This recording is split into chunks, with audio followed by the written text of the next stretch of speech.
Räägime loodushoidliku taimekaitse põhimõttest ja kasuritest aia ning põllukooslustes. Olen Anne Luik, Maaülikooli emeriitprofessor ja tegelenud mitukümmend aastat mahepõllumajandusega ja eelkõige sellega, kuidas hoida looduses tasakaalu taimekahjustajate ja kasurite kooslusega. Ja kui me vaatame looduslikke kooslusi, mida me näeme? Näeme, et seal esineb vähe kahjustatud taimi, aga samas on seal erinevaid taimeliike arvukalt. Ja seetõttu lõhnapõhvakas sellest taimest on väike ja meelitatakse vähe kohale taimtoidulisi organisme. Ja sellises mitmekesises liigirikkas keskkonnas on ka enam looduslikke vaenlasi, kes taimtoidulisi ähvardavad. Ja kui me loome põllumajanduskooslusi, nii põlde kui aedu, siis tegelikult peaks taime tervise tagamiseks järgima seda looduses olevat põhimõtet. Et me loome mitmekesise taimikuga kooslused mitmekesises maastikuks ja tagame nii-öelda organismide arvukuse loodusliku regulatsiooni, et need, kes toituvad taimedest, oleks kontrollitud nende looduslike vaenlaste poolt. See soodustaks elurikkust ja aitaks vältida otseseid taimekaitselisi võtteid. Aga kui me vaatame praegu põllu- ja aiakooslusi, siis need luuakse väheste arvud taimekultuuridega. Ja kui sellisel põllul vaadata, me näeme ainult kultuurtaimi ja sealt tuleb siis ikka väga tõsine nii-öelda ligimeelitavate lõhnade kogum. Ja selle signaaliga pannaksegi alus siis nende taimedega seotud organismide kogunemisele. Ja põhiliselt teataval hetkel, kui neid organisme on palju, siis me saame nimetada, et nad on kujunenud kahjuriks. Kahjur ja kasur, selline mõiste, mõlemad need mõisted on tegelikult inimese majanduslikest huvidest lähtuvad määratlused. Aineringes on kõik organismid toiduvõrgustike väga olulisteks osadeks.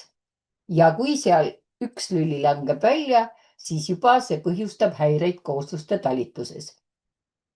Ja kui me vaatame putukaid, siis putukad moodustavad maailma loomaliikidest 3/4. Tähendab, nad on kõige arvukamad. Aga mis on praegu juba väga ohtlik, aastas hävib keskmiselt 2% putukate biomassist, mis tähendab, et järgmised toiduahela lülid, kes toituvad nendest, on juba nii-öelda häiritud ja kooslused ei toimi. Nüüd neid liike putukate hulgast, keda me nimetame kahjuriteks, neid tegelikult on väga väike protsent, kuskil mitte üle 2%, kes põhimõtteliselt võivad siis arvuka esinemise korral põhjustada majanduslikku kahju olulist ja siis nimetame neid kahjuriteks. Aga seda on võimalik ennetada. Ja kuidas siis ennetada? Selleks on vaja soodustada nende looduslikke vaenlasi. Ja seda me saamegi seetõttu nimetada nii-öelda kasureiks. Kasureid me liigitame sõltuvalt toitumisviisist. Röövtoidulised, need on need, kes siis kohe hävitavad oma saagi, pistavad selle koheselt nahka, natukene võib-olla alguses piinavad, aga surm saabub varsti. Teine rühm, kes on valmikuna õitel ilutsevad ja vabalt, tähendab täiskasvanu vabalt elavad kenad putukad, munevad kas looma pinnale või kehha ja nende vastsed viivad siis peremehe hukule ja need on parasitoidid. Nad on enamasti suures arvukuses olemas looduses, kui on olemas õistaimi, aga nad on väga väikesed oma kehakujult. Ja kolmas rühm, kes on meile väga olulised ka kultuurtaimede saagikuse tõstjatena, on tolmeldajad ja nad toituvad siis õietolmust või nektarist ja liiguvad õielt õiele ja sellega võivad siis mõjutada saagikust. kuidas siis soodustada, mis siis on eelduseks, et see kasurite fauna meil olemas on? Tegelikult need tootmisalad peaksid olema optimaalse suurusega võrreldes nende aladega, mis siis ümbritsevad neid, kus siis on võimalik, et need, kes meile hävitavad kahjureid, et nendel oleks elupaika ja toitumispaika. Teiseks, väga olulised on kasvatustehnoloogiad. Kas me kasvatame siis nii-öelda monokultuuris või nii, nagu meil juba alguses mainisime, et kui me kasvatame nagu mitmekesises keskkonnas ja ka mitmeid kultuure, kas korraga või siis väga vaheldumiste külvi korras vahelduvatena või siis ka täiesti riba või segukultuuridena. Need kõik mõjutavad jällegi seda, kas nendele, kes meile kasu toovad, on olemas jällegi piisavalt sobilikku elupaika.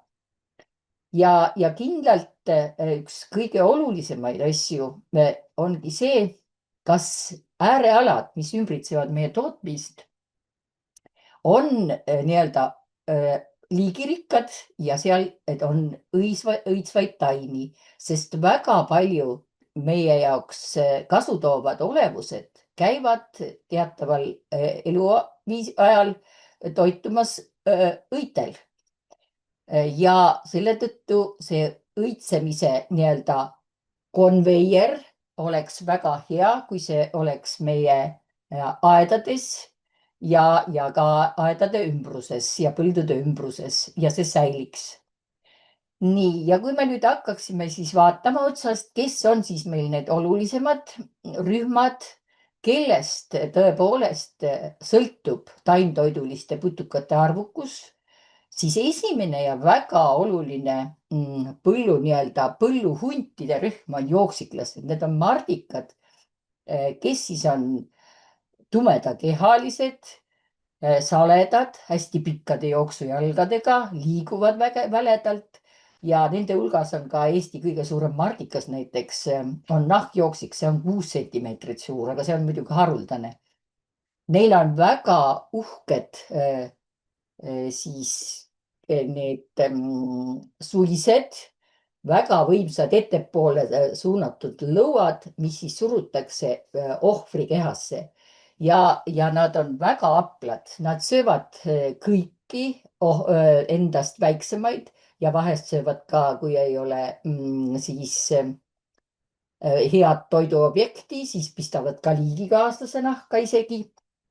Aga mis on tähtis, nad söövad ka tigusid näiteks ja vahest söövad ka vihmausse siiski. Noh, hoogännalisi söövad, hoogännalised ja vihmaussid, kes on põllul olulised kõdulagundajad ka ja orgaanika nii-öelda eeltöötlejad. Nende arvukus põllul on tähtis, aga seda võetakse, ütleme, ainult äärmuslikel tingimustel, sest enamasti nad piirduvad ikka, mis on pehmemad ja õrnema kehaga. Ja muidugi, mis nendele tagab tervise ja viljakuse, on see, et nad söövad sekka ka umbrohuseemneid. Sest on näidatud ära, et kui nad jätavad umbrohuseemneid oma dieedist välja, siis nende viljakus ja eluvõime langevad. Selle kohta on taanlastel väga head uurimused. Ja mis on siis tähtis, et suurekehalised liigid liiguvad sealt põllu äärtelt isegi 150 meetri kaugusele. Niimoodi. Ja nad talituvad siis taimejäänuste all. Siin osa liike talitub ka vassena, aga vassed on neil ka hästi liikuvad niisugused mullapinnal liikuvad ja söövad jällegi ka kõiki, kellest jõud üle käib. Nii et nad on väga aplad. Ja mis on tähtis jooksiklaste juures? Meil on kuskil põldudel ja aedades võib-olla kuni 50 liiki tavaliselt isegi. Nii et ja kõige sagedasemad on meil siis niisugused süsijooksikud. See on see süsijooksikud ja süsijooksikud on nii aedades kui põldudel, sest nad on natuke niisugused niiskuslembesemad ja seal, kus on tihedamad taimikud, siis näiteks segaviljeluse puhul, kui on porgandi rida vaheldub aetoaga, siis nendele meeldib väga kenasti olla seal aetoa all ja siis läheb porgandi rea peale vaatama, kas seal on näiteks porgandi lehekirpumuna ja pistab selle nahka. nii et need on liigid, kes on aktiivsed toiduotsijad ja nad söövad, on nad nii-öelda toiduvalikul valimatud. See tähendab, et ei ole ühele toiduobjektile keskendunud ja põldudele liiguvad nad kevadel väga varakult äärealadel, kui nad ei ole saanud põllul talvituda. Näiteks talvine vahekultuur aitab põllul talvituda nendel. Nii et see on ka jällegi üks võte, millega saab neid soodustada. Ja maastikuliselt on ka väga tähtis, et need äärealad võiksid olla ka seal ka mitmekesised, sellepärast et just need varjumistingimused ja nende olemasolu tagab ka siis selle nii-öelda mitmekesisema seltskonna ka jooksiklaste hulgas. Nüüd maastikuliselt on ka väga tähtis, et meil oleks ka näiteks veesilmasid tootmismaa, näiteks tiigid võiksid olla, mis võimalik rajada oma aedade lähedusse, kindlasti kraavid, ojad ja sellisel juhul me näeme väga kenasti, kuidas meil tiigi kohal lendab hästi palju juba kenasid võrktiivadega saledakehalisi putukad, need on kiilid. Ja kiilid on väga aplad, väga võimsad röövlid. Me näeme neid tiigi kohal siis, kui nad väljuvad eelkõige tiigist kooruma, sest elavad nende vastsed vees. Aga kooruma nad tulevad siis taimedele välja ja siis nad lendavad tiigi lähedal ja edaspidi võivad nad tiigi kohal lennata vaid selleks, kui nad käivad seal mingeid putukaid püüdmas. Aga muidu nad lendavad ka põllumajandusmaastikku ja on väga aplad ja püüavad lennult ja on väga nii-öelda agarad õgardid. Nii et jällegi see maastikuline moment on tähtis. Kõrvahark. Sageli me vaatame, et oi, kardetakse, et poeb kõrva, aga kõrvahark on jällegi röövel, kes tahab väga süüa näiteks lehetäisid ja üldse lehekirpude vastseid. Ja vahest on see, et aias me näeme ka, et nad, kui on langenud viljad, pehmed õunad või siis ta tahab natukene ka sellist vitamiini võtta ja siis on selle pehme koe sees. Aga üldiselt on niimoodi, et viljapuuaedades otsivad nad ikkagi väga just lehetäisid ja lehekirpe, sest nende peale on nad hästi spetsialiseerunud nagu. Ja talvituvad kõrvaardid on sellised, kes poevad talveks urgu, teevad maa sisse väikese uru ja siis urus toimub nendel pulmapidu ja kevadel tuleb siis see viljastatud emane, kes hakkab siis vaatama, et ahaa, kuhu ma siis panen need munad ja need pannakse tavaliselt ikkagi sinna lähedale, kus on siis ka võimalikku toitu nende järglastele, tähendab kõrvaardi vastsed on ilma selliste nahkjate ees tiibadeta, mis seal pildi peal on näha. Nad on esialgu ilma, sest need arengu käigus tulevad ja ka nemad hakkavad nüüd taimedel liikuma ja näiteks tulevad nad ka kasvuhoonetesse. Minul näiteks on kõrvahaardid päris kenasti kasvuhoones ja otsivad ka kasvuhoones siis lehtede pealt endale toitu. Ja viljapuuaias näiteks saab kõrvaharke soodustada, kui panna siis, nad on niiskuslembesed üldiselt, et panna tagurpidi lillepotid ja sinna sisse näiteks laastukesi, mis on natuke niisutatud ja riputada viljapuudele, sinna nad ka ronivad vahepeal öösel niimoodi, enne tegutsevad nad ka sageli öösel, aga vahepeal varjuvad sinna nagu siis, sest ütleme terava päikese ja selle eest. Siis lutikate hulgas on ka meil terve rida lutikaid, kes ka on rööveluviisiga. Kuigi me vaatame lutikaid sageli, et imevad taimedest mahla, sest palju on taimtoidulisi liike. On meil rohulutikad, on meil siis triiplutikad, marjalutikas, kellega tavaliselt kokku puutume. Need on taimtoidulised. aga nende seas on näiteks õielutikad, on just viljapuudel pisikene 1 millimeetrine salelutikas, kes jällegi viljapuudel siis sööb lehetäisid, lehekirpe ja lutikatel on pistmis niisugused imemissuised nokad torkatakse siis selle kas väikese lehetäi või siis ka väikese rööviku sisse ja imetakse need tühjaks. Ja jällegi, et nad oleksid meil olemas, siis on tähtis, et meil oleks taimejäänuseid, kuhu nad saavad siis täiskasvanud lutikana, see talvitub enamusel liikidest varjuda. Ja kui me nüüd edasi vaatame nende röövlite hulgas, siis muidugi mardikatest on veel terve rida röövtoidulisi liike.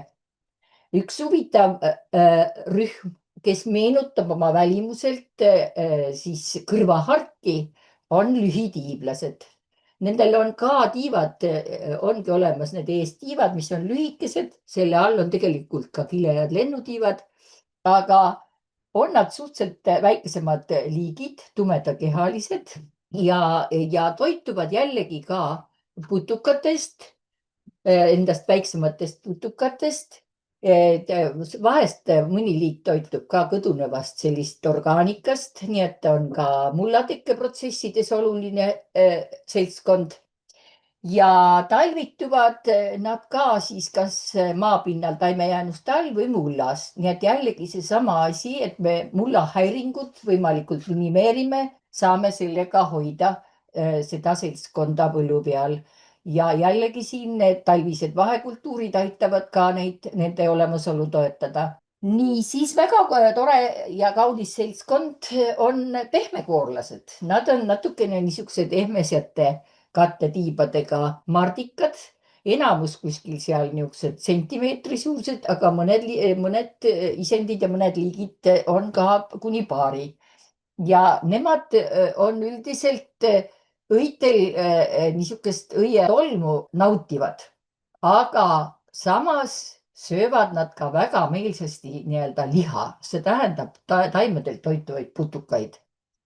Ja jällegi on see, et on neil talvitumiseks niisugune varjulisi paiku vaja ja taimejäänuste olemasolu, et see seltskond põllul ja aias meil säiliks. Kui me nüüd vaatame edasi, kes meil siis olulised röövtoidulised veel on kõigile meile hästi tuttavad lepatriinud. Ja lepatriinusid tegelikult on meil kuskil mitukümmend liiki, aga enamasti me teame hästi siis 7 täpp ja 2 täpptriinud, kes on ka sagedased. Aga lepatriinu on siis kena ja värviline mardikas, see on nii-öelda hoiatusvärvus ja kehakuju on ümar, aga lepatriinu on samamoodi nii-öelda nii röövel kui ka natukene isegi tolmeldaja, sest ta käib ka õielt õiele ja õietolmu söömas. Ja munevad lepatriinud just lehetäide kolooniate lähedusse. Ja võimegi öelda, et vot kui me põldu vaatame või aeda vaatame, siis jooksiklased on seal kohal, saavad olla kohal kogu aeg, aga lepatriinu tuleb üldiselt ka toidusignaali peale. See tähendab, kui lehetäisid juba on olemas piisav kogus, siis nad tulevad kohale, munevad kogumikuna kollased munad ja lehetäide nii-öelda kolooniate lähedusse ja kooruvad vastsed on tumedakehalised ja ka niisugune, see on 7 täpptriinu vaste ja punaste täppidega niimoodi.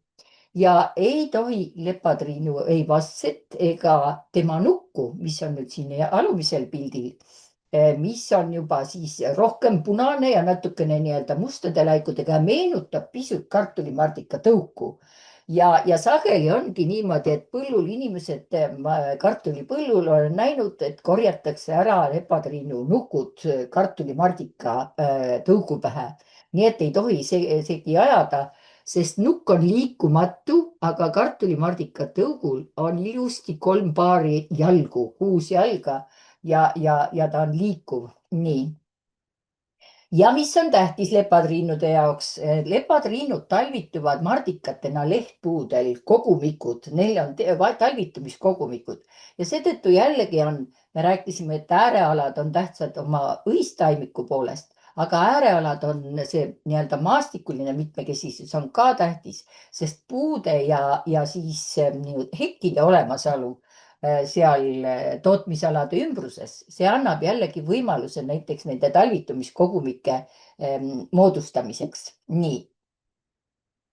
Kiilassilmad on tegelikult siis kahe niisugune, nad on tõesti säravate silmadega ja kahe võrkja tiivapaari putukad ja nad on niisugused tõesti natukene õrnad, kui vaatad nende peale, aga väga säravate silmadega.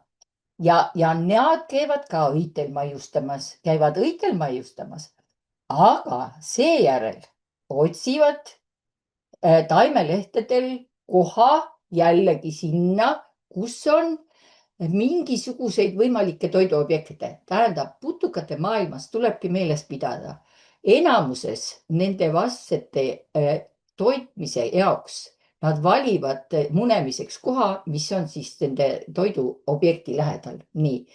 Aga kiilassilm on veel selles mõttes, et kuna ta on, tema lapsed, nii-öelda tema vastsed on röövtoidulised, siis selleks, et oma järglased säilitada, ta muneb munad niimoodi pika varre otsa.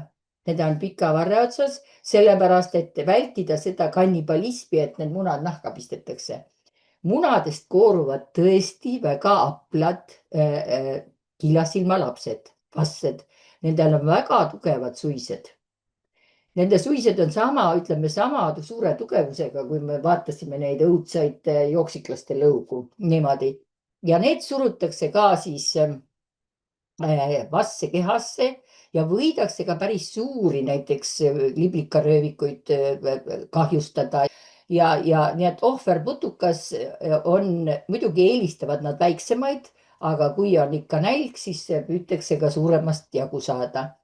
Ja kiilassilmad talvituvad selle valmikuna, täiskasvanud putukana ja tungivad nad just, nad võivad näiteks, on ka varjualused, neile väga eelistatud kohad, kuurid, majad, siis ka näiteks okstehunnikud, varjulised paigad. Ja talvitumisseisundis muutuvad nad halliks. See on, nad lähevad nii-öelda puhkeseisundisse. Ja sel juhul, kui me näeme neid seal oma kuurides, ei tasu, et nad on nagu nii hallid ja ilmselt juba surnud. Ei tasu neid niisama välja sealt visata ja korda teha, vaid lasta neil kevadel ilusti roheliseks uuesti värvuda ja ärgata üles, et nad saaksid minna oma tööd tegema. Nii, et kiilassilmad on väga-väga olulised, söövad jällegi endast väiksemaid, on õitega seotud valmikuna ja jällegi vastsena väga olulised röövlid. Ja siis, kes siis meil veel on nende hulgas väga tähtsad röövlid?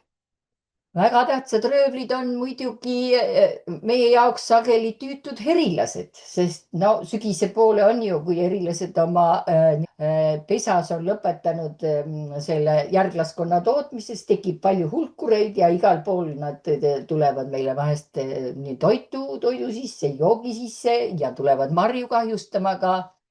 Kuid tegelikult on nad väga aplad putukapüüdjad ja vahest nad näiteks ka mesitarude lähedal püüavad ka mesilasi, kui ei ole tal parem. Nii et vaadake, looduses on kõik natukene siia-sinna, sest kõik tahavad elada ja süüa. Aga üldiselt püüavad nad putukaid palju, sellepärast et oma vastseid toidavad nad lihaga, nii et seal valku peavad vastsed saama, sest muidu nendest ei tule siis neid ehtsaid herilasi erinevaid ja üleval pildil on see suur vapsik, kes on väga-väga suur tegelikult putukate püüdja. nii et ta käib taimede peal, ta käib ka, väga vahva on vaadata, kuidas ta näiteks õunapuulehtedel kõnnib ringi, kõnnib ja otsib, keda sealt võtta. nii et on nad jah, ühiselulised putukad, eks ole, sest nad elavad pesades ja kui on siis tegelikult selline küsimus, et mõni pesakond hakkab siis põhjustama probleemi, siis see tuleb lihtsalt püüda väga rahulikult nagu isoleerida. Kuna nad käivad ka õitel, siis on nad nii tolmeldajad kui ka on röövlid korraga, eks ole. Ja talvitub ka näiteks sellel vapsikul, kes vahest ongi näiteks elumajades ka meil probleem, kui teda on suured pesad, siis talvitub ainult viljastatud emane ja varjulised paigad otsivad nad selleks ka varju, otsivad tuppa vahest, otsivad keldripais kohti, otsivad igale poole ja kus on ka mingisugused jällegi mingid unikud võimalused, nii et varjuvad ja otsivad paika. Ja kes on nüüd ka jällegi lennult püüavad, ega erilased ka püüavad lennult, püüavad ka siis taimedel otsides liikudes, nii et.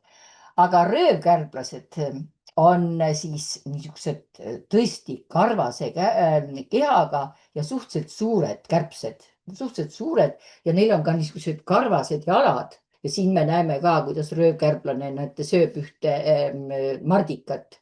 Nad püüavad lennult, aga püüavad samamoodi. Taimedel käivad ringi ja varitsevad ja püüavad nii. Ja nende puhul on see, et nende vastsed on niisugused vaglad, aga need võivad olla hoopis kõdupuidus. Ja jällegi seesama asi, et meil võiks olla ka sellel äärealadel ka niisugust kõdunevat osa, eks ole, ka seal on siis võimalus, et saab siis tulla selline olevus meile kasu tooma. Nüüd väga uhke ja väga ilus seltskond on siis sirelaste seltskond. Sageli me vaatame, et missugune väike see pagana herilane või mesilane, eks ole, sest ta on tagakeha, aga tal ei ole siin, näete, ta on kärbselaadne putukas, sest ta, kui on herilased ja mesilased, siis nendel on, eks ole, tagakeha liitub varrekesega, aga siin keha on täiesti sama, tagakeha on sama lai kui rindmik. Näete, nii et see on nagu ühes joones on kõik. Ja mis neile on iseloomulik, neil on ainult 2 tiiba, nii et nad on, eks ole, ehtne kärbes, nii nagu siin on ka kärbsel 2 tiiba. Ja nad on paigal lendajad, tähendab, nemad on kiired lendajad, õite kohale tulevad, käivad õitel toitumas ja siis on niisugune tunne, et tuleb suure kiirusega ja jääb seisma. Ja vaatab, kas ta siis fikseerib, et läheb sinna nüüd õitelt siis nektarit sööma. Ja õietolmu ka. Ja nüüd järgmine etapp, ta vaatab jällegi kiirel lennul, fikseerib, et kus on siis see koht, kus tema järglased saaksid süüa ja muneb lehetäide kolooniate lähedusse ja kooruvad niisugused, tema järglased on niisugused lausa kaanitaolised, nad ei ole suured, sest ega sirelased on ka kuskil seal kuni sentimeeter heal juhul, see on hästi suured liigid, enamasti siin mõned millimeetrid.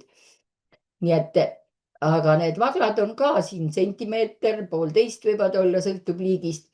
Ja nüüd näete, siin on ees tal lehetäid ja ta võtab need lehetäid ja hävitab järjest, nad on õgardid täiesti. Nii et siin on jällegi valmik on väga hea tolmeldaja, nii et aedades väga head tolmeldajad ja vastne on röövel. Nii et sirelased on ka üks väga hea tolmeldajate rühm ja nende olemasolu aias on aianduse jaoks üsna oluline. Nii ja kindlasti me ei saa unustada ühte väga vahvat seltskonda, need on ämblikulised. Ja ämblikute puhul me teame, et neil on sõltuvalt liigist on väga erinevad püügistrateegiad, sest nad kõik tahavad, nad on loomtoidulised, see tähendab, püüavad putukaid väga palju ja üldse endast väiksemaid, keda kätte saavad.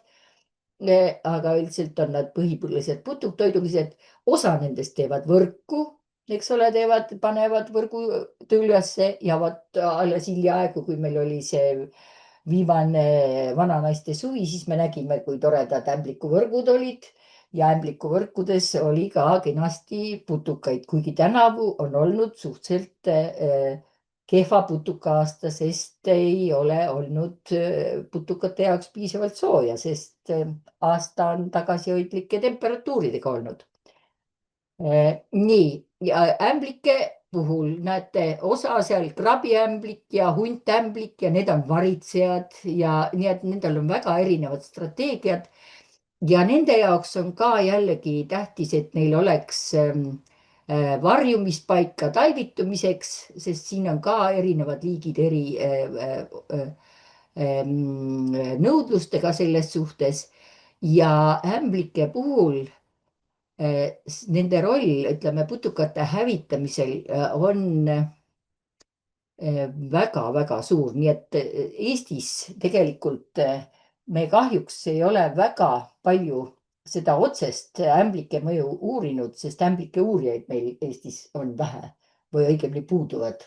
Üks inimene ainukene on ja selle tõttu on ka see pool nagu tagasihoidlik olnud, aga siin on jällegi, et need on seltskond, keda tuleb soodustada, et neil oleks võimalik varjumispaiku, et nad oleksid elus ja et nad ei oleks mõjutatud ka keemiliste mõjurite poolt. Sest see on nii, nagu põldudele on keemia, selle kohta on palju nagu uurimusi tehtud, et nad on ka väga tundlikud. Ja üldiselt ongi, võib öelda, ka teiste nende röövtoiduliste kohta, näiteks kui on seal põldudel olnud keemiat, siis jooksiklastel läheb, kui nad ei saa otse selle keemiaga pihta, siis neil läheb käitumine paigast ära, sellepärast et rikutakse ära nende tajumehhanismid, nad ei tunne enam korralikult. Nii et nad kõik on tundlikud sellistele mõjuritele, mida tuleks vältida. Ja kui me siis vaatame, kes on need olevused, kes ei tapa kohe, vaid piinavad kaua. Need on enamasti siis kuuluvad kiletiivaliste putukate hulka või ka siis osa nendest on kahetiivalised, aga valdav enamus ja hästi olulised on kiletiivaliste hulgast. Ja kiletiivalistel ongi siis 2 paari neid kiletiibu ja siis nendel parasitoididel nagu ongi ka siis väga tähtis see, et vaata, et see tagakeha on hästi liikuv, sest nendel on tagakehal on muneti, millega siis munad viiakse selle ohvri kehasse ja parasitoidid, nagu oli see juba öeldud, et nende valmikud on vabalt elavad, tõesti, ja nad armastavad kõik õitel toituda. Neile väga meeldivad näiteks sarikõielised kultuurid, mille õisi nad väga armastavad. Ja seejärel, kui nad on siis seal maiustanud ja teinud nii-öelda tolmeldamisteenust ka, sest nad liiguvad õielt õiele, siis nad lähevad otsima, kus on siis see ohver, kuhu saaks panna oma munad, et järglane saaks kasvada ja selleks suuremad liigid ja see on käguvamplased. No siin on tõesti, see käguvamplane siin on selline, kes muneb tegelikult juba puidu sisse, sest tal on nii pikk muneti. Enamasti need, kes siin nüüd ütleme putukate sisse, nendel on lühemad munetid. Ja need on seal ka väiksemad, seal ka kuni paari sentimeetri pikkused. Ja pärast seda, kui nad siis õitel on toitunud, siis nad lähevad tõesti põllu peale või ka siis lähikonda, kus nad leiavad tõepoolest endale sobivad siis peremeest putukad, kuhu saaks panna oma munad. Ja näiteks käguvamplased tõepoolest kahjustavad väga erinevat liiki, siis erinevaid liblikate vasseid, erinevaid ka mardikate vasseid ja vassed toituvad siis seal kehas ja selles keha muidugi see pikka aega nii-öelda nad piinleb, aga siis nii-öelda hukkub ja sageli öeldakse, et no vot, aga siis ta veel ju sööb. Aga lugu on selles, et kui see vastne on sees, siis see söömine on juba pärsitud, nii et see taimtoiduline putukas, tema elu on ikkagi ja tegevus on pärsitud. Siis nüüd kiresvamplased, need on väga pisikesed ka ja juuluklased, need mõlemad on suhteliselt pisikesed putukad, mõne millimeetrised ja isegi millimeetrised. Ja jällegi nad valmikutena on õitel. Nad on valmikutel õitel ja teevad siin nektarit söövad. Siis vaatavad, kus on siis munemiseks sobiv. Ja siin võib olla näiteks liike, kes on spetsialiseerunud just teatavatesse putukaliikidesse, muneva näiteks täiskasvanud putukatesse, valmikutesse või nende vastsetesse või munadesse. Nii või teisiti need vastsed siis saavad hukka. Nüüd hästi sagedased on just librikate röövikute parasitoidid on juuluklased ja need on ka jällegi millimeetri pikkused, väikesed ja näete, siin on näha, kuidas see juulukas siis muneb rööviku kehasse.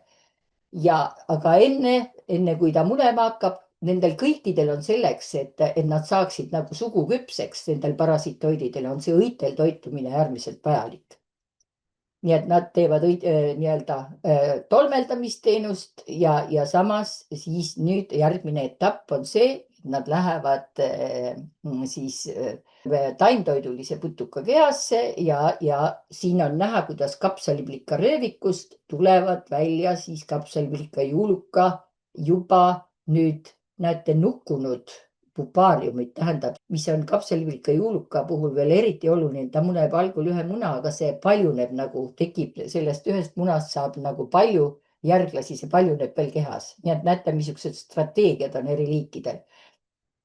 Siis lehetäide puhul on sagelased on lehetäide vamplased ja kireslased ja mis siis nende puhul on väga vahva, nagu siin me näeme, kuidas ta muneb lehetäisse, lehetäi sees vastne areneb temal ja nüüd, kui see vastne hakkab nukkuma, siis see lehetäi muutub selliseks muumiaks, liikumatuks, ta muutub nagu hõbedaseks ja sellest tuleb välja siis juba nüüd täiskasvanud see kas vamplane või kireslane, kes siis läheb jällegi õitele toituma ja jällegi pärast otsib. Ja muidugi on näidatud, et parasitoidide efektiivsus võib olla väga kõrge. Isegi paljudel puhkudel ta võib isegi mitukümmend protsenti nii-öelda sellest taimtoidulise putuka populatsioonist, kuigi tundub, et nad on väga väiksed.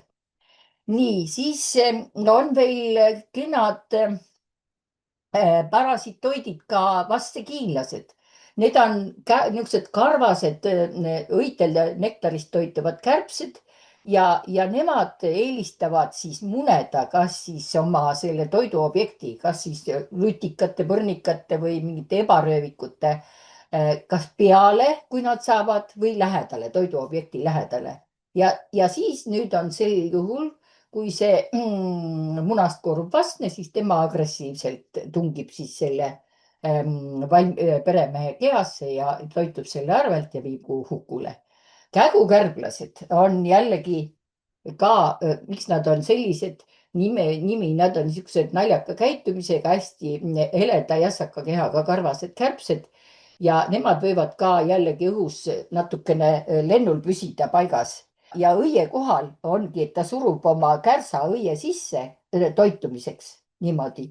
Tunduks nagu oleks koolipirri väike ja siis edasi läheb ja vaatab, kus on tema toiduobjekt. On nii ritsikate, tirtsude, sirtsude läheduses on sageli on tema munad ja sealt lähevad nad siis kehasse ja hävitavad seal.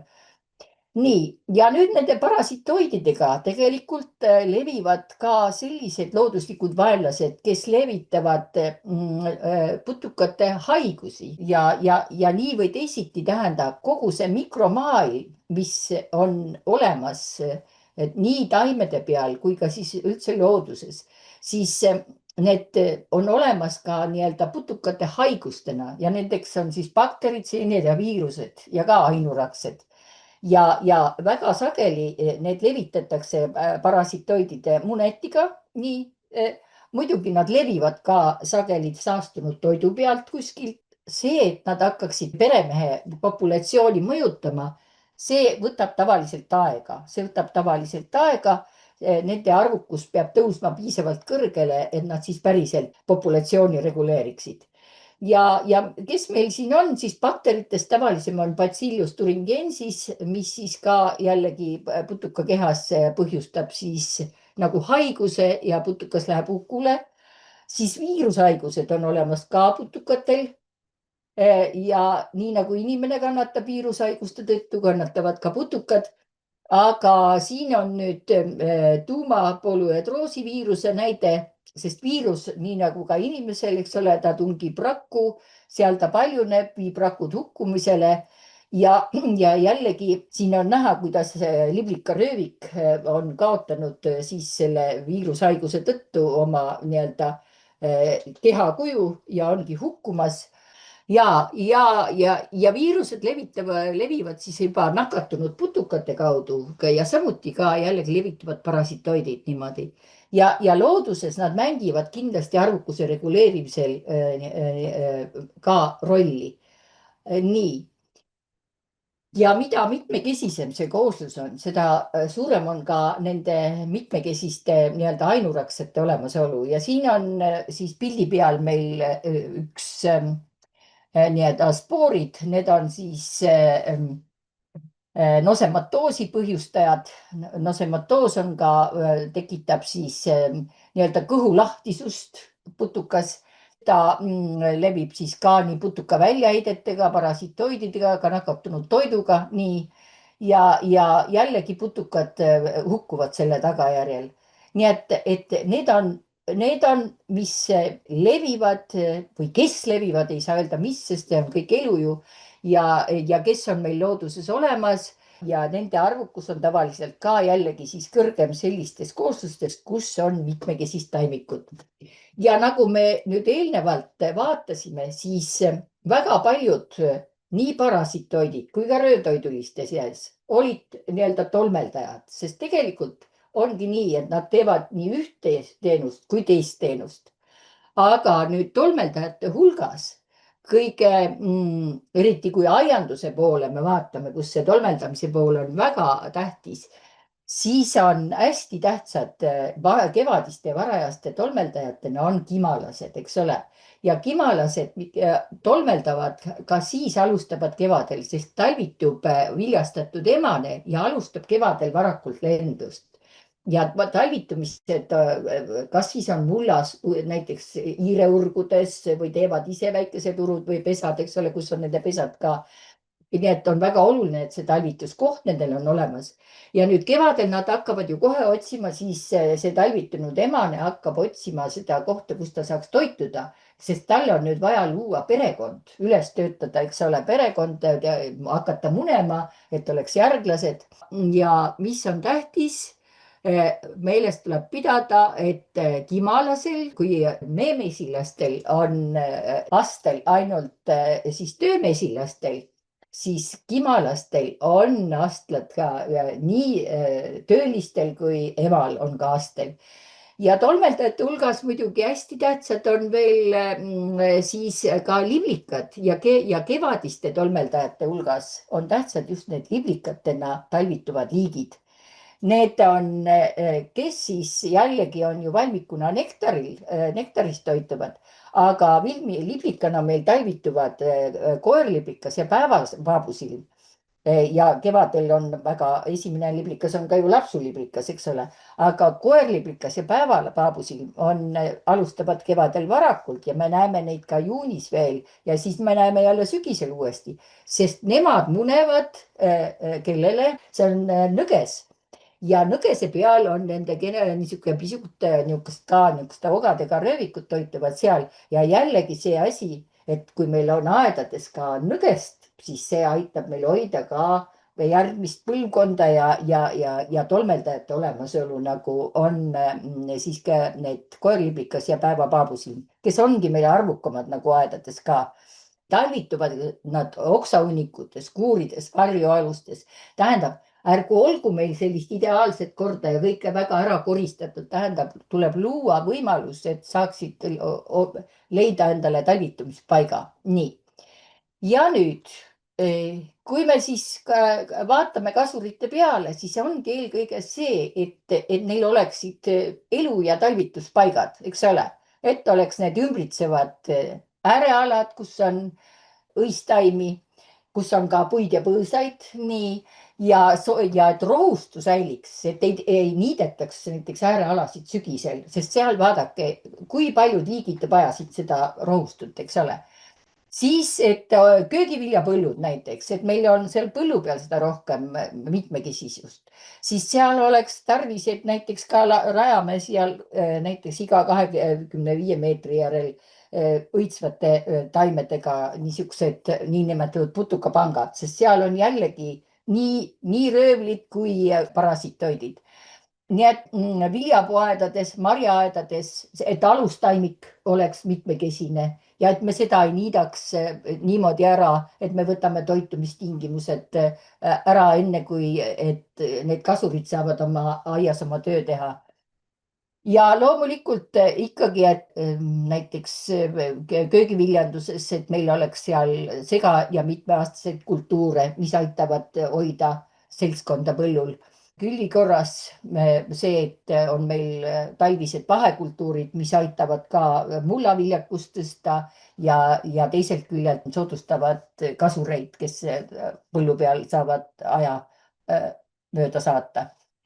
Ja suvistesse vahekultuuridesse tasuks lisada õistaimeliike ja mitte neid jällegi seda vahekultuuri korraga seal maha niita, vaid siis järk-järgult, et need liigid saaksid ka liikuda seal. Ja umbrohtudesse tuleks ka suhtuda nii-öelda säästvalt, selles mõttes, et nad on nagu aia- ja põllukultuuride puhul elurikkuse soodustajad, sest nad pakuvad toitu nii parasitoididele kui ka röövtoidulistele ja hoiavad seal siis ka mullaniiskust ja parandavad ka mulla tingimusi ja mullaelustikku ka soodustavad sellega. Ja üldiselt nii vähe kui võimalik igasugust keemiat põldudele ja nii vähe kui võimalik mulla harimist. Ja jõudu siis tasakaalustatud aia- ja põllukoosluste loomisel.